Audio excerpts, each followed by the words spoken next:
Welcome to Mitten Kitchen. I'm Amy, and we are doing a little bit different today. So I canned, I think 20 jars of salsa, and we are gonna go ahead and make something with that. So one of the joys of making salsa is you will get a bit more tomato juice from the canning process. And let's see what we can do with that tomato juice. We're gonna go ahead and make a beef stew today. And I'm gonna first walk you through the whole canning process of making salsa and lots of it. So with the salsa, I did go ahead and do this. It was actually this past weekend. Very exciting. And what I did was I used the Ball Canning Cookbook and I made zesty salsa. I made two different varieties of that. I made a salsa that's more on the medium side, and then I made one for my husband that is on the spicy side. Very spicy. And so with that, I have two types of juices that I also got. I'll show you how that works in this upcoming video, and then we'll wrap it up with making beef stew together. So I've been collecting tomatoes when there's a good deal. And what I do is I like to have them cleaned and prepped and put in the freezer for freezer storage until I'm ready to make the batch of whatever I'm making. So for today, this is the salsa. And you can see that I'm using Roma tomatoes. I also had a variety of sunbursts and grape tomatoes from my garden. So this is that bag right here. Again, they don't all harvest at the same time, so I would just put them in the freezer, and they acted like little marbles. It was so cute, the noises that they made. And we just go ahead and get this cooked down. So this is the Nesco. You can see it doesn't even shut. The lid doesn't even shut. And, you know, with time, you can see it's already cooking down, right? So we do leave on the skins. You're not supposed to technically. We've left them on and it's fine for us, but definitely keep that in mind if you are new to canning. Please follow the rules based on what you feel comfortable with. We went ahead and gave this a stir. This is a couple hours in. Again, those were completely frozen solid tomatoes. And right here you can see all the beautiful tomato juice that's coming out of the tomatoes. Went ahead and cut up the onions for the salsa and also the peppers. Just put those in bags so we knew how much they were weighing for.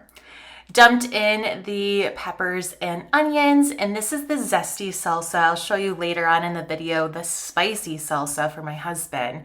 But so far, super simple ingredients, right? We just have tomatoes, onions, and green peppers at this time.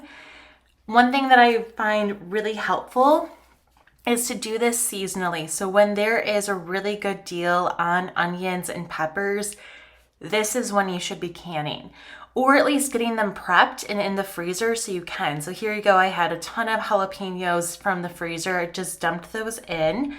This will create a little bit of kick. So I would say the zesty is in the similar spice level of a medium salsa.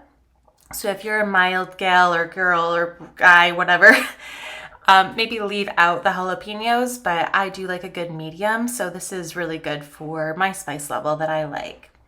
So again, really you can see all those juices, and I'll show you later on what we're gonna do with that juice. We actually can up that juice and it'll be perfect for our pantry.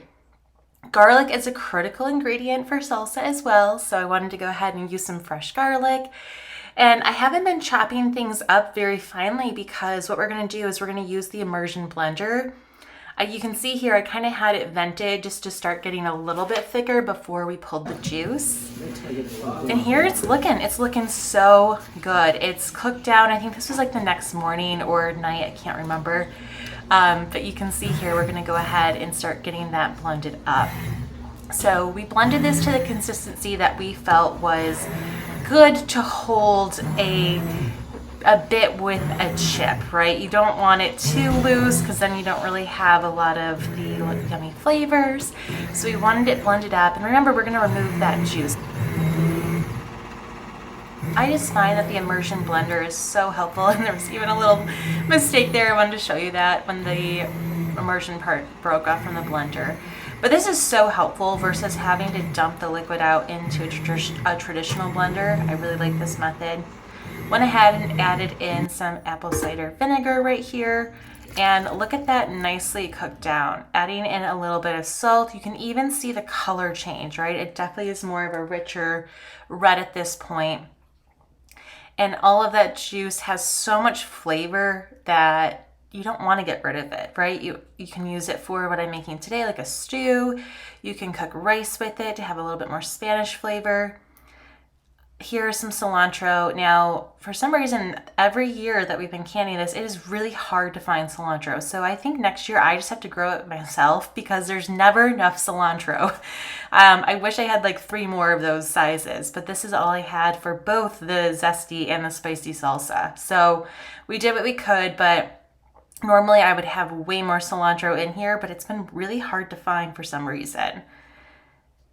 So giving that a good mix. And look at that, it just looks so good. Some of it's still pretty thick and chunky. That's how you know it's homemade, right? It's not mass produced from my kitchen. So I really enjoy this, so many flavors.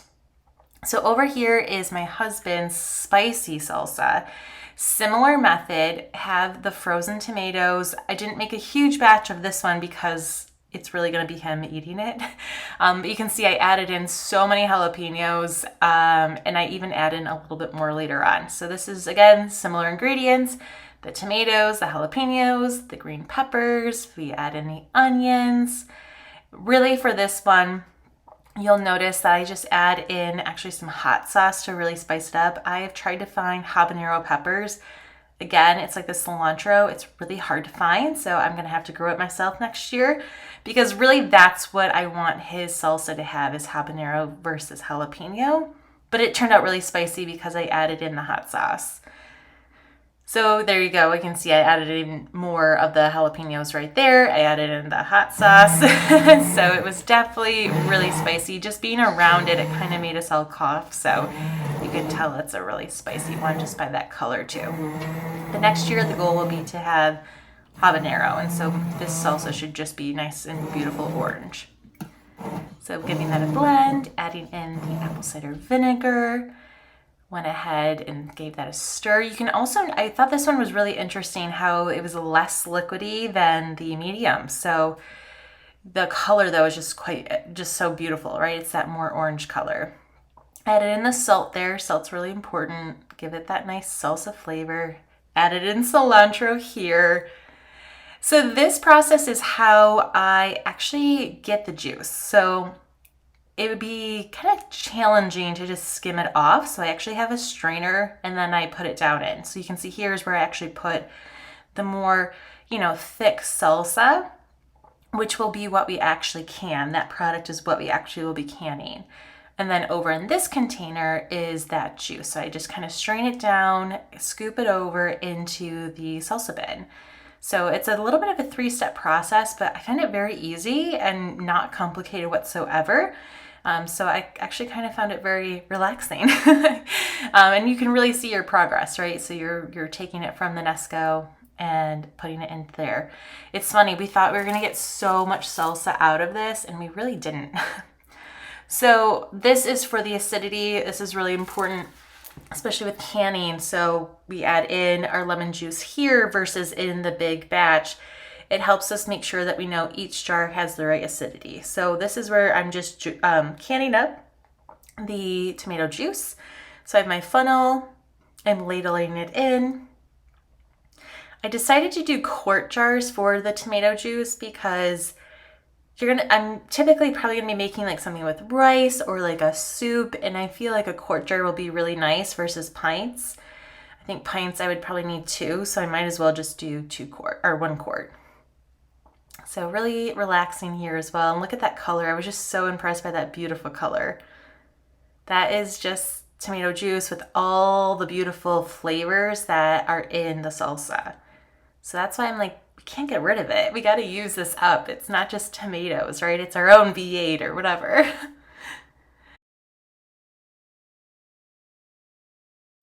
So this is a very veggie packed recipe, kind of just coming off of what I have in the garden or at the farmer's market. Have an acorn squash, onion, carrots, have leftover beef that we'll just use. I have some green beans from the garden, and then this is that tomato juice that I had canned up.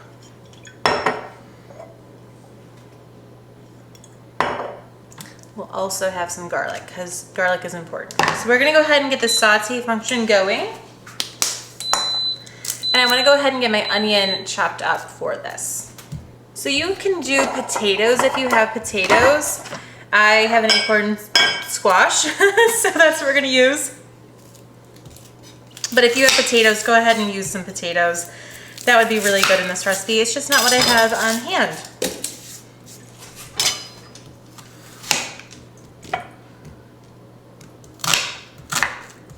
You can do kind of a rough chop. It's a stew, which is like a soup, a little more chunkier. So it doesn't need to be super fine, but just nice bite sizes. And we're gonna do half an onion to start, see where that gets us. Add that in. We have that sauteing. I'm gonna go ahead and add the garlic now as well. Love garlic. We'll go ahead and add in our carrots. We'll chop these up.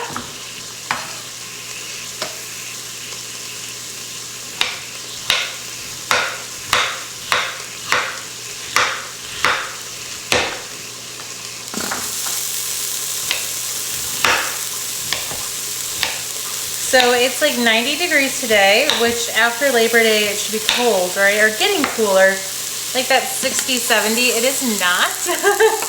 So I had this planned, and obviously it does not match the weather. So that's okay. Okay, we're gonna go ahead and get our green beans chopped up then. This is like a very easy meal, which I feel like is very needed when you're working, and I just don't have a lot of time, but I want it to be nice and fresh. And I love the Instant Pot. That's like one of my favorite things, especially in the fall, winter, and spring. That just helps. Okay, so we're then gonna go ahead and get our acorn squash chopped up. Okay, we're getting lots of flavor here. It's a little burned, so I'm just gonna add a little bit of our juice and scrape up that, not burned, those brown bits. Came off right there. Now we're gonna add in our acorn. This is just half the acorn. And that should be pretty much before we add our meat. So I'm gonna go ahead and get that meat sliced up, and we can add that to our Instant Pot. Instapot. Instapot. Instapot. Okay, we're almost done here. So next up is to add in our beef. I just cut it up. We'll add that right in. And this is just going to essentially slow cook all the rest of the day. I'm gonna go ahead and add in our tomato juice. This is just showing you that a product that typically would go to waste, when you're canning, you can get a second life out of it. This is just juice from the tomatoes because you obviously want your salsa to be a little bit thicker. You don't want it to be super thin.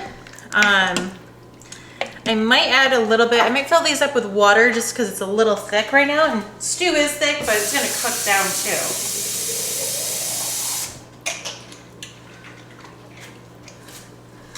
So no need to throw that out. You're able to repurpose that into a delicious meal right here. This is just gonna slow cook the rest of the day. I'm gonna go ahead and add in a bit more seasoning. Remember that juice has a lot of seasoning because it came from our salsa, but I'm gonna add in a bay leaf here. This will just give it a really nice stewy flavor. So that bay leaf will go in, and I'll take it out when we're about to eat. And there's our dinner. This is the Instant Pot. I'm gonna put it on slow cook, and we're going to enjoy this later for dinner. That's as easy. So this is how dinner came together. I just put it in a bowl, topped it with some sour cream, and a little bit of crackers. It had so much flavor. Thanks for joining me in the kitchen today on Mitten Kitchen. I hope you enjoyed this zesty salsa video, and I'll see you next time here in the kitchen. Bye everyone.